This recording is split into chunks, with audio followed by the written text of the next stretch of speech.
So here is the challenge, no? Really balancing life and livelihood in this pandemic era. A prolonged halt of our economic activity will paralyze everyone. And we know that. In fact, I was quoted in an article. My view here is that nagdali yun GCQ, kaya wala may kwarta ang gobyerno. Gusto na yun nga i-ramp up ang economy so that, you know, mag-GCQ na ka, wala na ihatag ng abuloy ang gobyerno. At the same time, we want to make sure that the people will have, you know, a source of livelihood. Because prolonging this, no, is not going to be good for everybody. So mo nang ingon nga mamatay na ta sa gagutom dili sa COVID. Ang delikado karon kay naa ng duha. Basig either nakaana, either na sa COVID or sa kagutom. Especially at this situation that we have now. No? So COVID has not flattened. No? The curve has not flattened. It is still around. No? And they were saying we need to learn to coexist with it. Because if we continue to fear and not to do anything, may lang lagi unta ug bagsige lang nay musud nga resources nga mukaon kay ug wa tay gibuhat mukaon ra ba gihapon ta. We continue to consume. So therefore, we need to replenish our consumption. And where do we derive, you know, the resources to continue to buy those consumables? No? So here, these are some of the reflection questions. No? What economic activities should we focus and support with limited stimulus package from the government? I address this to the province, to the city, to the RDC, etc., and even in the meetings with the different government agencies. Asa man ninyo ibutang inyo budget? Unsa may atong suportaan? Magpili ta, kay gamay ra man atong resources. Protecting people is top priority, yes. No? And we should implement new health protocols. The reason nga nag-spike ning ato ang incidents karon is because when many perhaps reported back to work but did not observe or implement the new health protocols in the workplace. And even when you transact outside, no, kana bang wala tong itawag og social distancing, wala tong pagmask, wala ning paghugas sa kamot, alcohol, etc. Yeah. Balancing of health and economy to avoid societal, political, and worsening poverty that destabilizes society. Ang delikado ani riot, ang delikado ani kanang civil unrest. Muna nga ayaw mo kabalaka nga nung armado ang kapulisan o ang army na diha. Matingata dapat adto ni sila sa West Philippine Sea. Nganong naam na sila diri? No? Armado. So daghang inireklamo that this is overkill. But I think they're also trying to make sure that people will not even think of a riot. People will not even think of something, you know, because in the absence of this visibility, police presence, people might gather and start something. The importance to have a well-coordinated plan to ensure phased-in economic activity to create sufficiency, resilience, lessening burden on the LGU. So we've been meeting and discussing about what should be our common trust, what should be the common program, LGU and the business also. So again, as I've said, the need to balance livelihood and life. Back to business, back to work. The owners need to balance profitability and safety. We are in business. We cannot be in business if you are not profitable. But according to Jack Ma, today, ang imong objective sa 2020 is just to survive, not even to be profitable. It's just to survive. And I've talked to many businessmen, sila, wala na. 2020 is gone. 2020 is gone.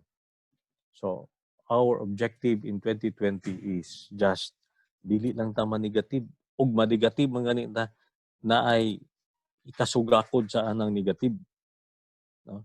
And of course the safety of the family, safety of the employees, safety of your maybe even customers and your suppliers, safety in the workplace. And we have to make sure that we prevent also the second wave. Or layo pa gining second wave kay wa pa man gid ning plato. But anyway, our objective is really to bring down the rate of transmission. I think that is kita diri sa specific sa Cebu ba. Kinahanglan kita magtinabangay really to bring down the rate of transmission. So when you bring down the rate of transmission, kanang curve na to mo plato mo paubos mo na mo flatten the curve. I think we should all work together how to make sure we bring down the rate of transmission. Is your business ready? Is your business ready to operate again? Daghan kayo ko I will discuss this in detail later on. If whether your business should be reopened or not, or is it going to be the same business? Because it's not back to the usual. It's not back to the usual. Dili pareha ng dili pwede na ingon. Sige, back to work mo na bitaw ka og sige ari na mo back to work. I suggest that even before bringing them back to work, you need to make sure that they have the right mindsets, they have the right understanding of the situation. You have to have your maybe debriefing on the people. A lot of people even are afraid to go back to work. A lot of people would rather say, mangutana sila, napabay ayuda sa gobyerno. Kaya mas maayo na lang ng dili mo trabaho, ayuda na lang. No. And again, this requires, in fact, if you can start meeting, and I'm sure you have already done, most of you have already talk to your key people.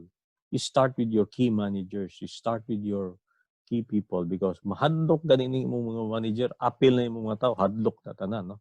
So imuhang i-assemble ng imuhang mga your poste, gitawag na ko ng mga poste, diya ka magsugod sa imong mindsetting. The new workplace health standard, it is not the same again. You have to implement certain protocols. And in fact, when we were, at that time, when we were working with the Project Balik Buhay, we prepared about 35 to 40 pages of new workplace health standards. We even did some webinar there, no? And we were about to disseminate that. We were just overtaken by DOLE and DTI. They came up with their interim workplace standard. It says interim, kay dili pa na final, kay di pa na kompleto. But if you look at our new workplace standards nga among gi-prepare, that's going to be very, very stringent. And that's why some of the businessmen are complaining, why are we making it difficult? Okay. So it's just there, no? We will, whoever would like to do that, okay. So na kay minimum compliance, the DOLE and the DTI standards, but there is also what I call the premium compliance. That's why I have suggested to the mayor, no, mag-ordinance or executive order nga kining requirement na sa renewal of business permit that you have, exercise, you have practiced these new workplace health standards. Doon ay minimum, doon na po yung mga star rating as you comply higher. No. Building, this is very, very important because you need to build confidence among your people. No. Kining itawag sa continuing, no, testing, test, trace, and treat, confidence building for the people and the customers. No. Do you test your people when after 10 weeks you haven't seen them, then you bring them back to work? Do you test your people? If you do not test your people, remember katong giingon ni Dr. Sean nga 4 out of 10 are positive, maybe asymptomatic. So if you bring back, 100 people to the workplace, 40 of them could be likely positive. Delikado kaya na. Kung walang tayo test, sige na lang. So daghan kayong kontrobersiya aning testing magod kay kining rapid test, di pwede, sige, PCR test. But who will be tested sa PCR test? Only those who are symptomatic. If you are not symptomatic, you have to pay. So, how much? 8,000, 10,000, 12,000, etc. Our project in Balikbuhay was if you are tested and you are positive sa rapid test, immediately DOH will handle the payment. Will handle the PCR test, confirmatory. But anyway, test, trace, and treat. Do we test? Sa Cebu City, atong test rate is taas kayo mo, nang taas mo kayo og resulta. Taasad. Trace. Are we doing it? Do we have an effective tracing? That is a problem. But here in the workplace, ang akong suggestion sa workplace is you zone your workplaces. Exclusive rani ha. Huwag mo suod gawas ani. Taga-accounting rani. Kini taga-purchasing ni. Kini taga-bodega ilain ako. So, you make those zones so that dunay ma-infect nilang isa. Diha ra ka mo contact trace. Kana ra pod sila mo imong i-confirm nga PCR test nimo. So, it's very, very important, again, when you go back to work, it's never the same again. You have to implement this. Your workplace should be certified safe. Who will certify that?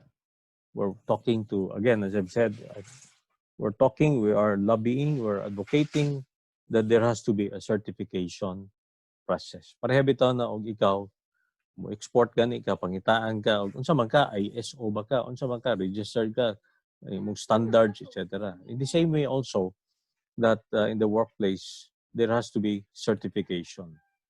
Remember sa una, sa tourism, DOT, i-practice mo nila.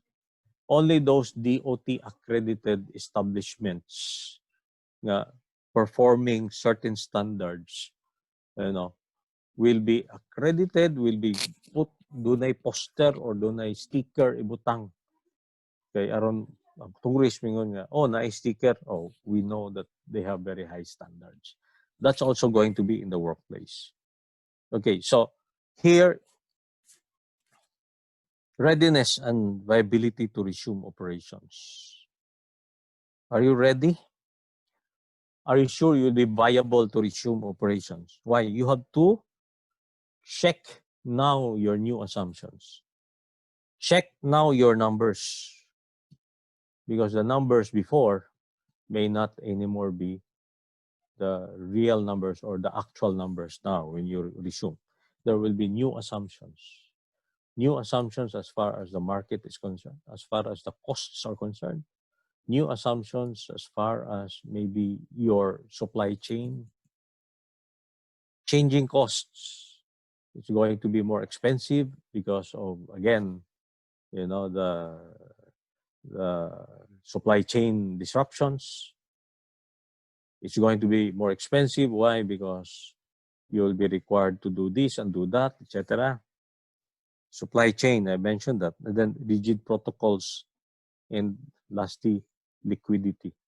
Do you have the money to resume the operations? Do you have the money to reinvest or to as if like you are starting a new business? How is your obligations? Payables. Imuhang payables sa imong suppliers, imong payables sa imuhang bangko amortizations. Good thing now that they are not, some banks have waived the deductions of some amortizations, but others you really have to talk to them. So again, liquidity.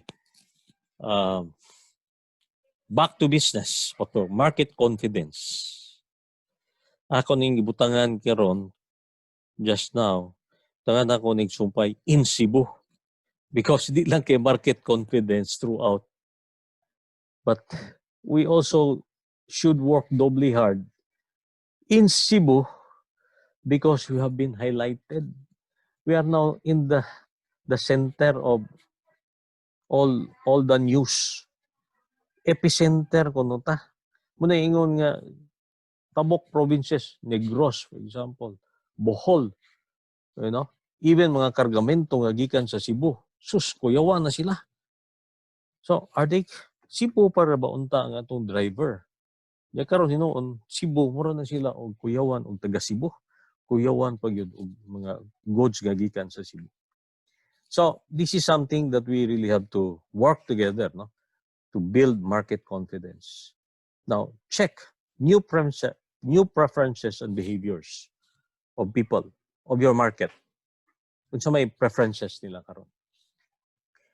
And the question also is your business supplying or, you know, in the essential or non-essential products or services?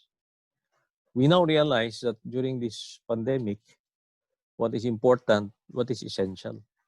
Pagkaon, health, security, etc. But the non-essentials, you can live without it. You can live without, no? Dili lang unsa ka mo palit og bag-ong sapatos, pwede ba? Dili sa ka mo palit og bag-ong bag, pwede ba? Dili sa ka mo palit og bag-ong sakyanan, pwede ba? Ang akong barong pwede ra pad gihapon, yana, etc.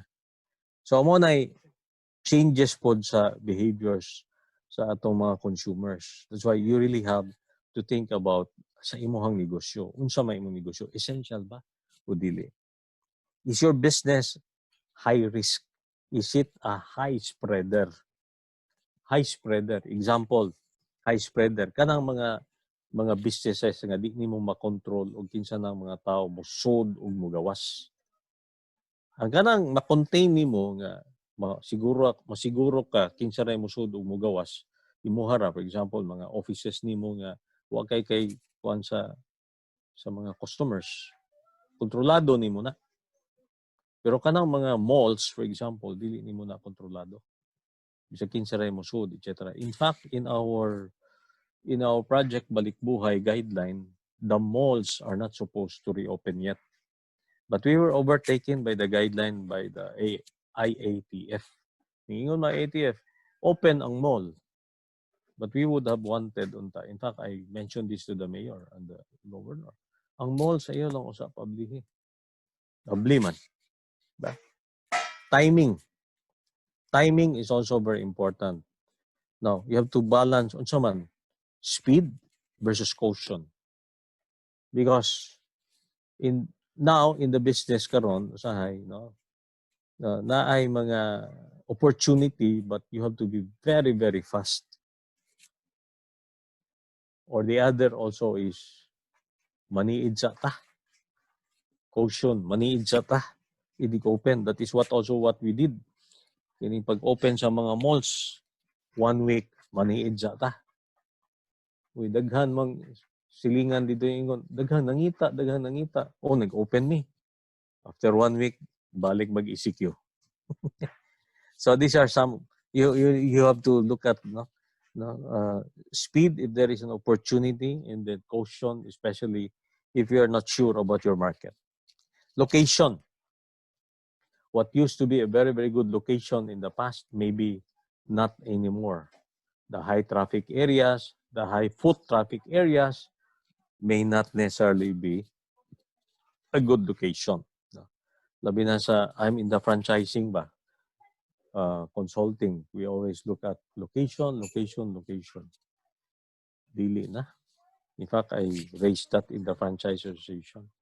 All franchisors have to revisit their assumptions. No, you cannot say it is the same. And then, kining mga location, no, naapod na the best locations before COVID have very, very high lease rate, rental rates. Now, og dili na sila attractive in that location, you also have to renegotiate your lease. But otherwise, no, I have advised many already to close their stores because the lease rate, if that cannot be negotiated, no way that you will survive. Organizational and people preparedness. You have to have a checklist on this. You have to have a checklist. So I provided a checklist to some of my clients, so kung sa may kinahanglan dapat andamon and I'm sure, I'm sure you have already done some of these things.